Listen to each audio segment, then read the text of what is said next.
It's been a rocky start for the Bulls without Derrick Rose. That being said, though, they're 7-7. They're a half game out. Under the circumstances, would you say it's not a bad spot for the Bulls to be right now? No, I mean, I think you're right about that. It's too early to be pressing the panic button. I think we've got to have some trust in Tibbs. I mean, these last 2 years, I know it's almost been like a honeymoon for him, but he's proven that he's a good enough coach, even with a shorthanded team, with Derrick out, that, he can turn this thing around. Obviously, this is a whole new bench, so they're going to have to continue to gain chemistry. But I think you're starting to see roles being taken from this second unit. Jimmy Butler has really established himself as an energy guy and defensive player. Obviously, Taj Gibson is a holdover, and I think he's starting to find his stride a little bit. And then Nate Robinson, his playmaking ability and scoring ability, those things are obvious. But Marco Bellinelli, I think he'll get more comfortable and start to knock down some shots like we saw the other night. And Nazr Muhammad, obviously, he's a veteran. Once he finds his groove, he'll be fine as well. As far as the starting lineup, I know there was a bit of a mild controversy about minutes and everything, but this is basically a new team. With all these newcomers, roles and rotation and, minutes are still being figured out, and eventually they'll get it together, I believe. I want to follow up on the bench and what you said, because what a crazy week for the bench. They go from scoring 10 points on Monday to 50 on Wednesday. Do you see some of these guys on the bench, or actually as the whole group, getting more minutes in the future? Or is that really going to be more of a game-by-game basis for them? I think it's going to be a game-by-game basis, but as Tibbs develops more trust in these guys, he'll start to utilize them a little bit more as well. Obviously, if there are bad matchups for certain players, he's not going to throw them out there. But if they can prove that they can, buy into the system and really adapt to, a new offensive system, new defensive scheme, I think Tibbs will use them a lot more. It's also contingent on some of the starters. We know that Luol Deng and Joakim Noah are going to play heavy minutes, but, Rip Hamilton, when he has it going, that's less playing time for a guy like Marco Bellinelli. Same thing with Kirk Heinrich. He's a good defender. If he's knocking down shots, Nate Robinson might get the short end of the stick. So I think it's also contingent on, what's going on with the starters and, the bench. They have to get in where they fit in. But as time goes on, I think we'll see them more on the court.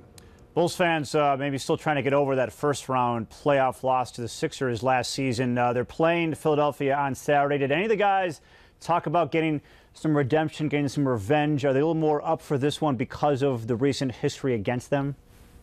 Well, they didn't mention that, but at the same time, it's in the back of every player's mind. This is the team that took us out of the playoffs.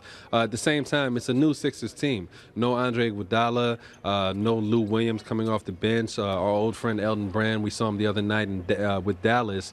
Andrew Bynum is not playing for them, but they have a lot of new pieces. Guys like Jason Richardson, Nick Young, Darrell Wright, Kwame Brown. And the leaders of that team now are young guys like Drew Holiday, Evan Turner, who's from out here in Chicago, guy like Lavoy Allen in his second year. He's now more established. So it's a new Sixers team. You have some of the older guys, but they're in a similar spot to the Bulls. They're waiting for a star player to come back, and right now, they're just trying to tread water, but they're doing pretty well in the young season.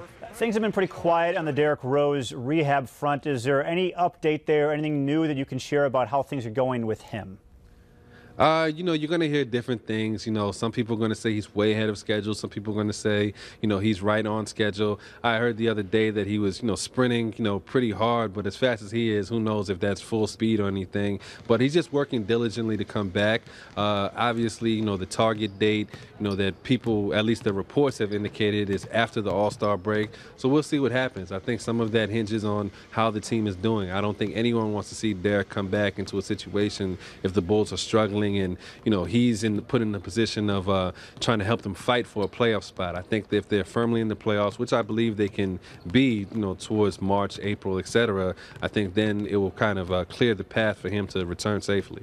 The big news in the NBA today clearly is what happened last night with Greg Popovich sending Duncan, Parker, and Ginobili home from their game against Miami. David Stern saying that he's going to put substantial sanctions down on them. Did anyone in the media ask Coach Tibbs about his thoughts about that today? Yeah, well, Tibbs, he didn't want to comment too much. Obviously, he's a guy that has a lot of respect for Popovich, but at the same time, you don't want to get on the bad side of the commissioner.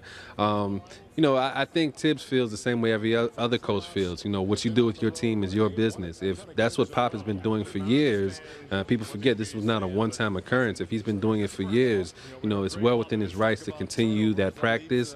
Obviously, it was a marquee game, nationally televised against the defending champion, so that didn't sit well with a lot of people. But this is not something new. San Antonio has been doing this for a long time. So, the thought is, at least on the end of, at least I'll speak my own opinion, it's a little bit hypocritical for the league to be saying something right now when Popovich has been doing this forever. All right, Aggrey Sam, you can read his stuff on csnchicago.com. Thanks for joining us. We really appreciate it. Thanks a lot, Chuck.